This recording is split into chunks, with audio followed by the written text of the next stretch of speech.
I let her say this was her house with her rules. Then I used property ownership, a broken TV, and consequences to end the marriage forever story. Quiet evening routine. Instead, I was greeted by the sight of my 65-inch television lying face down on the hardwood floor. The screen completely shattered. Glass fragments sparkled across the living room like expensive confetti. My stepson was standing in the corner with two of his friends, all of them holding gaming controllers and looking like they'd rather be anywhere else on the planet.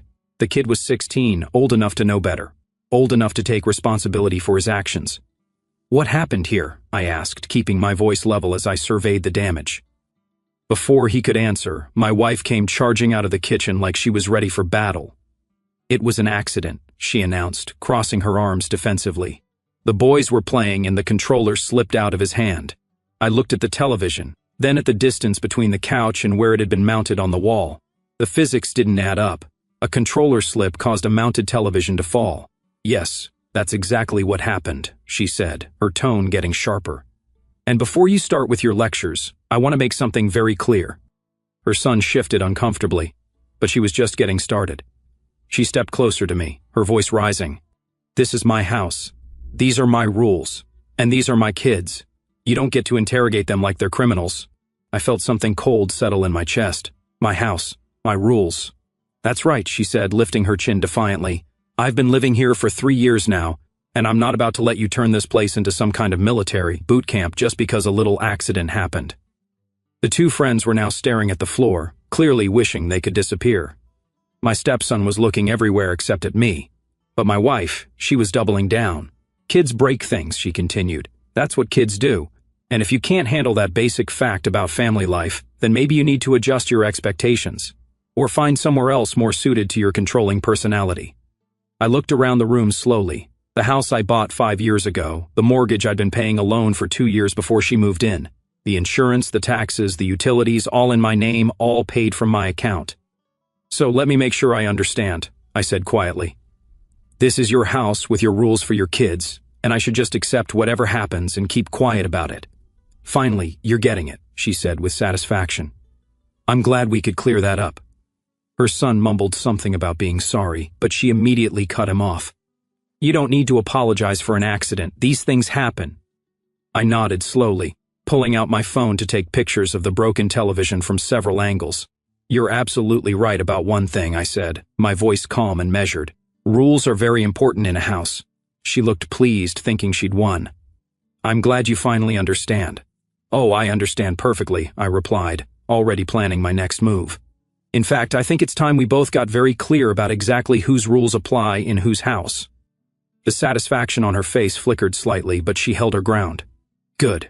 I'm happy we finally agree on something." I smiled, but it wasn't warm. "We do agree. Property ownership comes with certain rights and responsibilities." I couldn't agree more. As I headed upstairs to my office, I could hear her telling the boys that everything was fine now, that they could order pizza and not worry about the television. She sounded so confident, so certain that she'd established her dominance. She had no idea what she just set in motion, but she was about to learn that when you declare war on someone in their own house, you better make sure you're actually standing on solid ground. I had some documents to review. I closed my office door and pulled out the filing cabinet where I kept all the important house documents, property deed, mortgage papers, insurance policies, utility accounts, everything spread out across my desk like evidence in a courtroom. The deed was crystal clear, purchased in my name only 2 years before I even met her.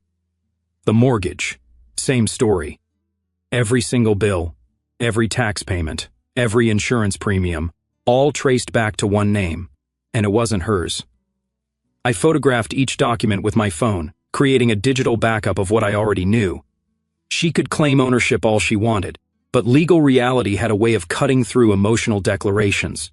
Downstairs, I could hear her ordering pizza for the boys, her voice cheerful and victorious. She was telling them not to worry about the television, that accidents happen in every family, no mention of replacement costs, no discussion of consequences. 20 minutes later, she knocked on my office door.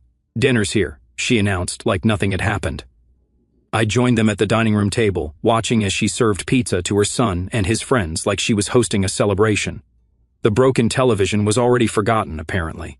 "So," she said, settling into her chair with obvious satisfaction, I'm glad we got that whole situation sorted out earlier.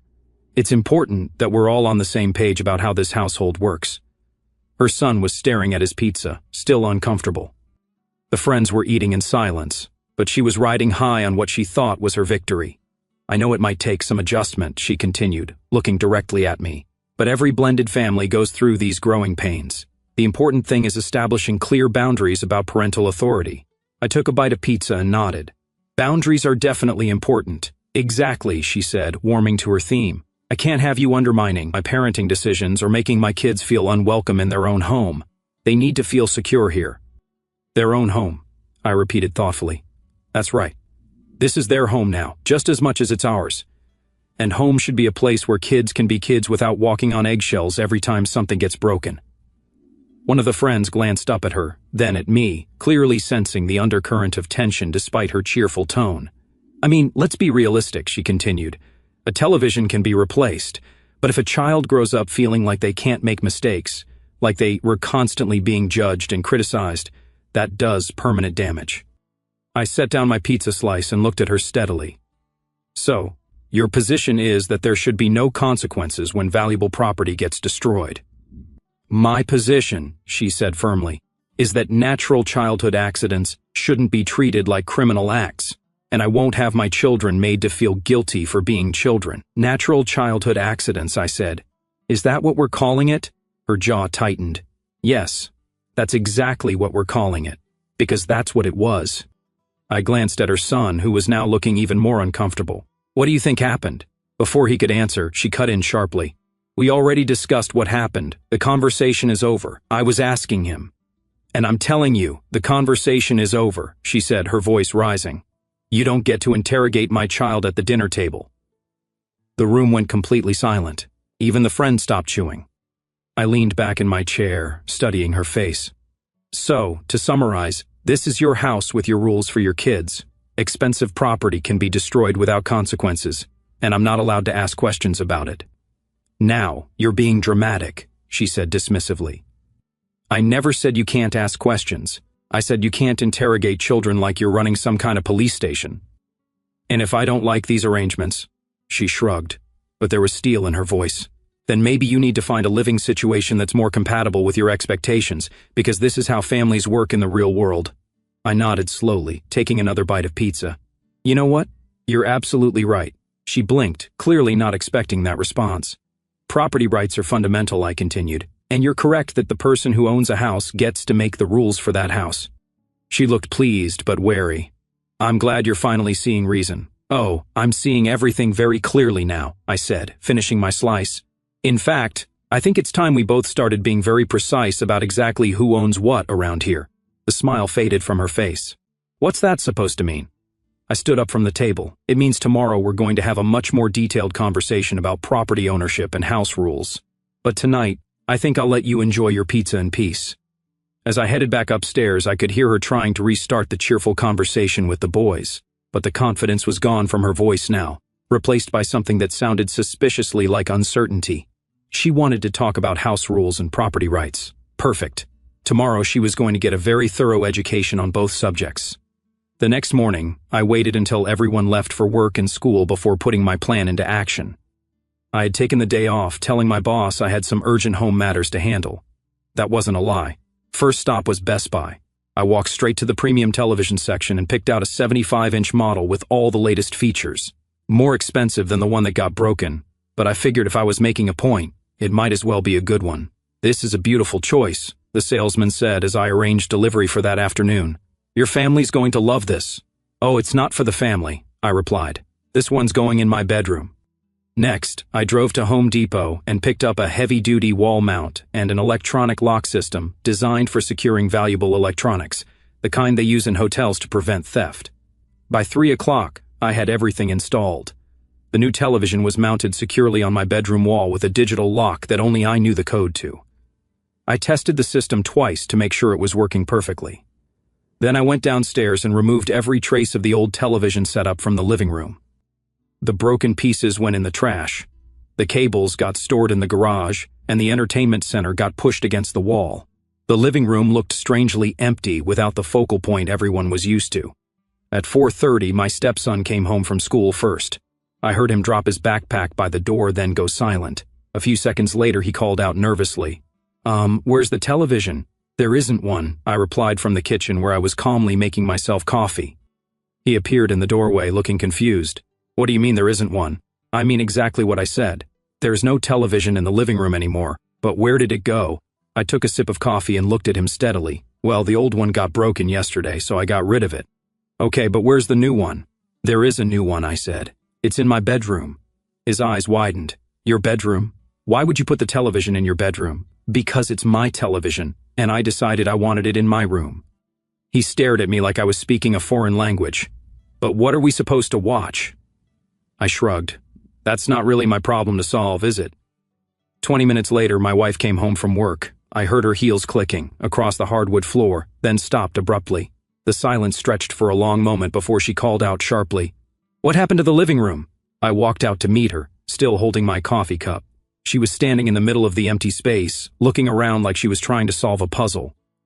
"I cleaned it up," I said simply. "Cleaned it up? Where's the television? Where's all the equipment?" "The broken television is in the garbage where it belongs. The equipment is stored in the garage." Her face was getting red. "And the replacement television is in my bedroom where I can enjoy it without worrying about accidents." She stared at me for a full 10 seconds before exploding.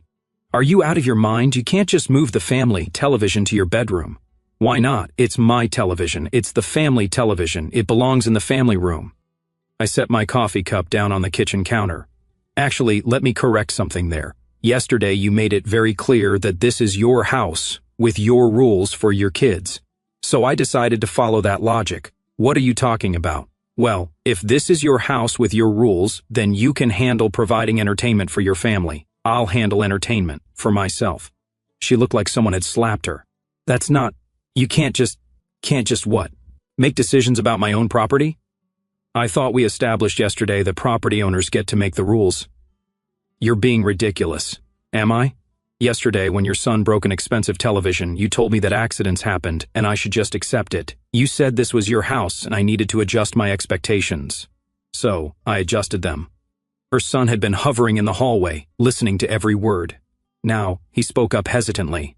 "Maybe I could help pay for a new television. I have some money saved for my job." "Absolutely not," his mother snapped. "You're not paying for anything. It was an accident." I looked at both of them calmly, and that's exactly why the television is in my room now. Because apparently accidents just happen, and property just gets replaced automatically, and nobody needs to take responsibility for anything. My wife's voice was getting shrill. "You're punishing a child for an accident." "I'm not punishing anyone. I'm simply making sure my expensive electronics are in a safe place where accidents are less likely to happen." "This is insane. Families watch television together." "Then maybe the family should invest in a family television with family money that the family is responsible for protecting." She stared at me like I was a stranger. "I can't believe you're being this petty over a television." "Petty?" I raised an eyebrow. "Yesterday you told me this was your house with your rules. Today I'm following those rules. If you want family entertainment in the family room, then the family can provide it." I picked up my coffee cup and started walking toward the stairs. "My television is in my room where it's safe. Your house, your responsibility to furnish it however you see fit." As I climbed the stairs, I could hear her explaining to her son that I was just having some kind of breakdown, that this would all get sorted out soon. She sounded confident, but there was an edge of panic in her voice that wasn't there before. She still didn't understand what she was dealing with, but she was starting to get a clue that yesterday's victory might have been more expensive than she'd calculated.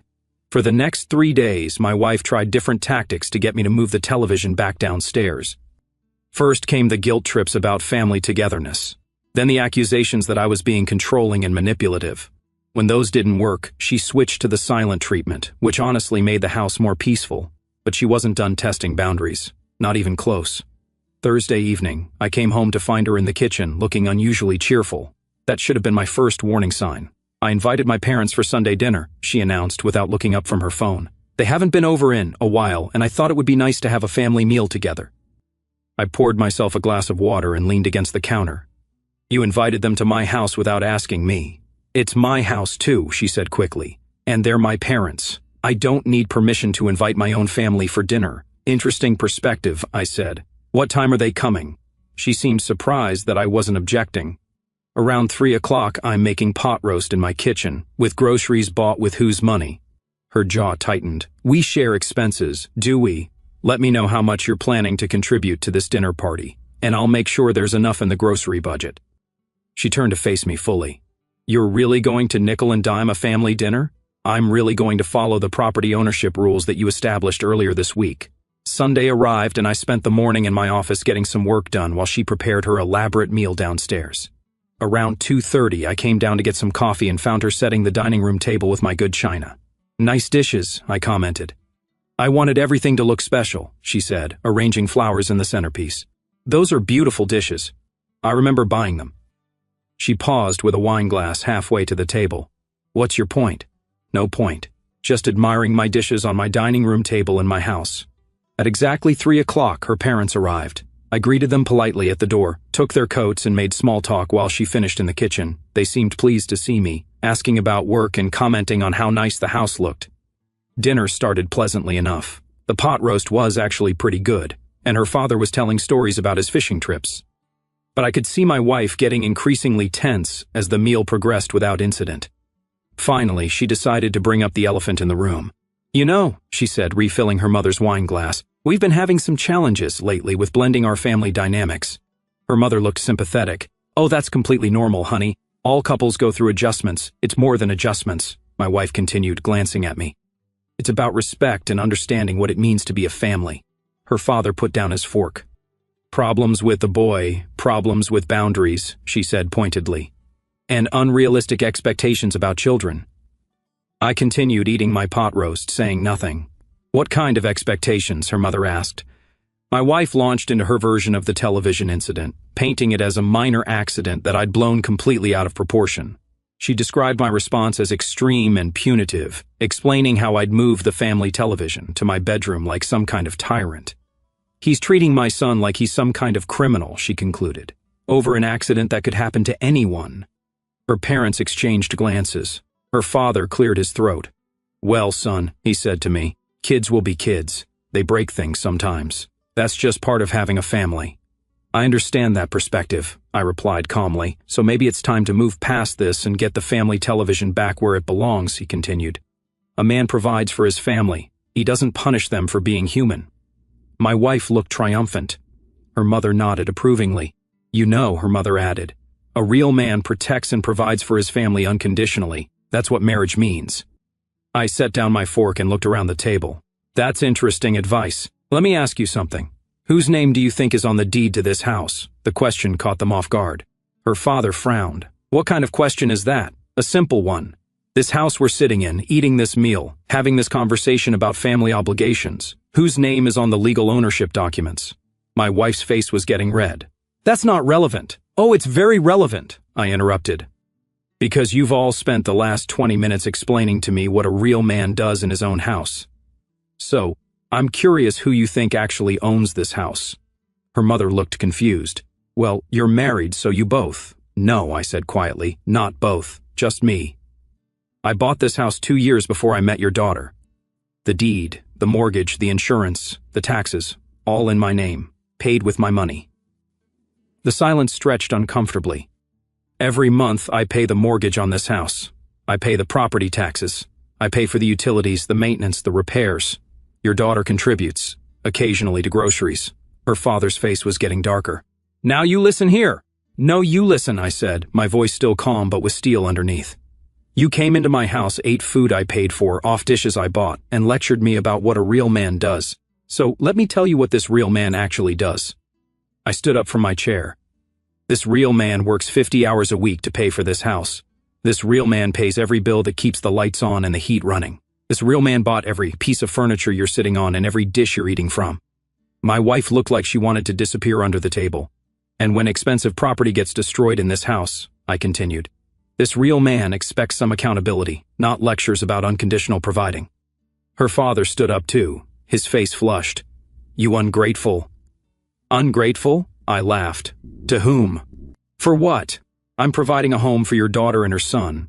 I'm feeding them, sheltering them, and asking for basic respect in return, and apparently that makes me the bad guy. A real man doesn't throw his family's mistakes in their faces, her mother said shakily. You're right, I replied. A real man also doesn't let himself be taken advantage of in his own house. Maybe it's time your daughter learned the difference between being provided for and being entitled. I looked directly at my wife. Your parents seem to think I should just accept whatever happens here and keep paying for everything without complaint. Is that your position too?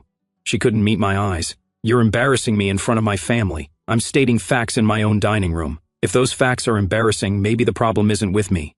Her father was practically shaking with anger. Maybe it's time you found a place more suited to your attitude, son. I smiled, but it wasn't friendly. You know what? You might be right about that. Maybe it is time to find the right living arrangement for everyone involved. The look of triumph on my wife's face flickered and died as she realized what I just said. What's that supposed to mean? She asked quietly. It means we'll be having a very important conversation very soon about who lives where and whose names are on what documents. I excused myself from the table, leaving them to finish their meal and contemplate exactly who they'd just challenged in whose house. After her parents left that Sunday evening, my wife tried to smooth things over. She apologized for how things got heated and suggested we work together to find a solution that makes everyone happy. Her tone was conciliatory, but I could see the calculation behind her eyes. She thought the dinner had backfired, and now she needed to do damage control. I listened politely, nodded in the right places, and told her we'd figure something out. She seemed relieved, probably thinking she'd successfully diffused the situation. She had no idea what Monday was going to bring. I took another day off work, telling my boss I had a family emergency that required my immediate attention. Again, not technically a lie. At 8:30 Monday morning, after everyone had left for work and school, I drove to Home Depot. The lock section had everything I needed: new deadbolts, new handle sets, new keys. I'd done enough home improvement projects over the years to handle a simple lock replacement. The front door took 20 minutes, the back door took another 15. The garage door to the house got a new deadbolt as well. 3 locks, 3 sets of keys, none of which would work for anyone who didn't live there legally. Next, I went through the house systematically, gathering up everything that belonged to my wife and her son. I wasn't angry or destructive about it. I folded clothes neatly, packed toiletries carefully, and organized everything into clearly labeled boxes. Her jewelry, her books, her decorative items, her son's clothes, his gaming equipment, his school supplies. Everything got packed with the same methodical precision. The boxes went into the garage, stacked neatly along one wall. I even covered them with a tarp to protect everything from dust. I wasn't trying to damage their belongings. I was simply returning them to their rightful owners. By 2 o'clock, the house looked exactly like it had before they had moved in 3 years ago. Clean, organized, and peaceful.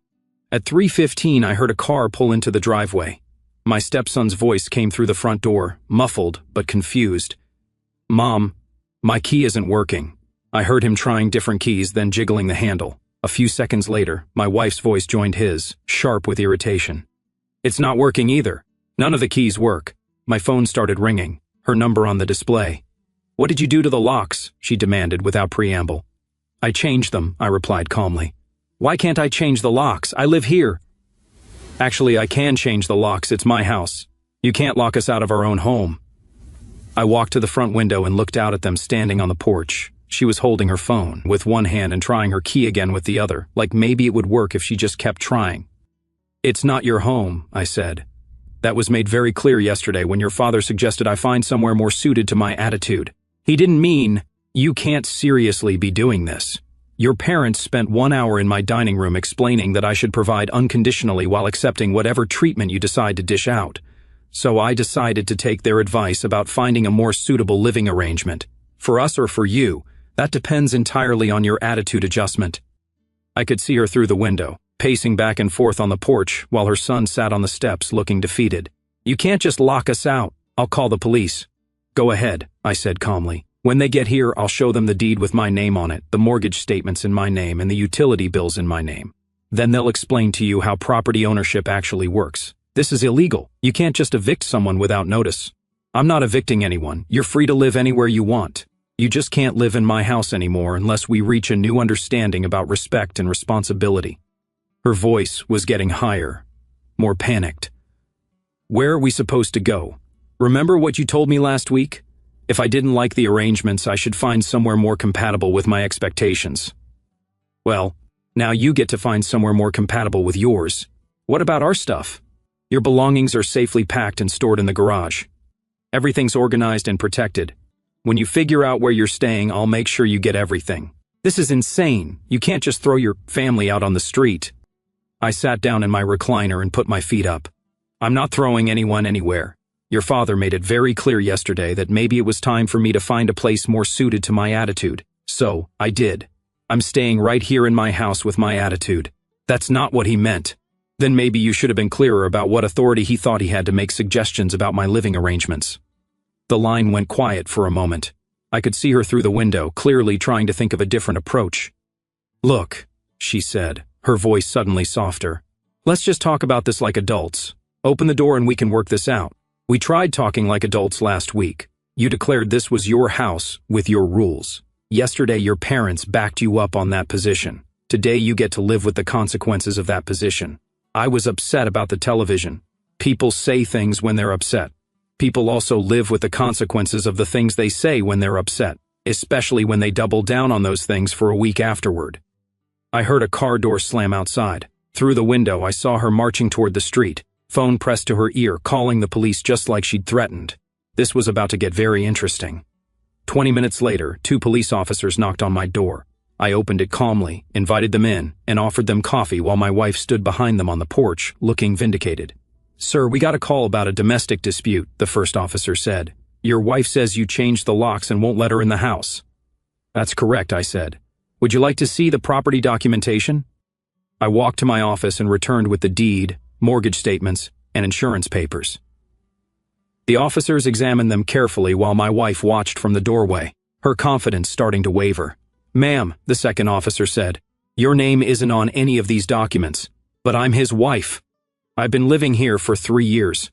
That may be true, but legally speaking, this is his property. He has the right to determine who lives here. Her face went white. You can't be serious. The first officer looked between us. Have there been any threats of violence or physical altercations? None whatsoever, I said. This is purely a property rights issue. He's trying to make us homeless, she protested. Ma'am, he's not making you homeless. He's choosing not to provide you with free housing in his property anymore. Those are 2 very different things legally. The second officer turned to me. Sir, are her belongings still in the house? No. I've packed everything carefully and it's stored safely in the garage. She can collect it whenever she's ready. And you're not preventing her from retrieving her property? Not at all. I'm just not allowing her to live in my house anymore. The officers exchanged glances. The first one spoke up. Look, this is clearly a marital issue, but from a legal standpoint, the homeowner has the right to control access to his property as long as he's not preventing you from getting your belongings and there's no violence or threats involved. This is a civil matter. My wife looked stunned. So you're not going to make him let us in? Ma'am, we can't force someone to provide housing to people who don't have legal rights to the property. You might want to consult with a family law attorney about your options. After the police left, my wife stood in the driveway making phone calls. First to her parents, then to her sister, then to someone who is probably a lawyer. Each conversation got progressively more animated. Around 6 o'clock, her parents arrived, followed by her sister and brother-in-law. They huddled around their cars for about 10 minutes before marching up to my front door like an angry delegation. Her father pounded on the door. Open up, we need to talk. I opened the door but didn't invite them in. What can I do for you? You can stop this ridiculous nonsense right now, he said, his face red with anger. Let my daughter and grandson back in their house. It's not their house, I replied calmly. The police already confirmed that. Don't get smart with me, boy. You married into this family, and that comes with responsibilities. I smiled. Yesterday you told me that maybe I should find a place more suited to my attitude. Well, I found it right here in my house without people who don't respect property ownership. Her sister stepped forward. You're destroying a family over your ego. I'm establishing boundaries that should have been established years ago. Your sister declared this was her house with her rules. I'm simply clarifying whose house it actually is and whose rules actually apply. Her mother was crying now. Where are they supposed to sleep tonight? That's a question you should probably ask your daughter. She's the one who decided to test property ownership laws. My wife finally spoke up, her voice shaking. I'll admit I was wrong about the television situation. I'll apologize. We can work this out. The television was just the symptom, I said. The problem is the complete lack of respect for boundaries, property, and basic courtesy. Yesterday, you had your parents lecture me about what a real man does in my own house. Today, you discovered what this real man actually does. Her brother-in-law, who'd been quiet until now, stepped forward. Look, man, this is extreme. Families have fights. You don't throw people out over arguments. You're right, I said. Families do have fights. But this wasn't a family fight. This was your sister declaring ownership of property that doesn't belong to her, then bringing in reinforcements to lecture me about my obligations in my own house. I looked directly at my wife. You had a choice last week when the television got broken. You could have handled it like a partner who respects the person providing her housing. Instead, you chose to handle it like someone who owns the place. Today, you get to experience the difference between those two positions. So, what happens now? She asked quietly. Now, you decide what kind of relationship you want to have going forward. You can find your own place, and we can work on rebuilding our marriage based on mutual respect. Or you can keep fighting property ownership laws and see how that works out for you. Her father was getting red in the face again. You can't just hold her housing hostage to force her to submit to your demands. I'm not holding anything hostage.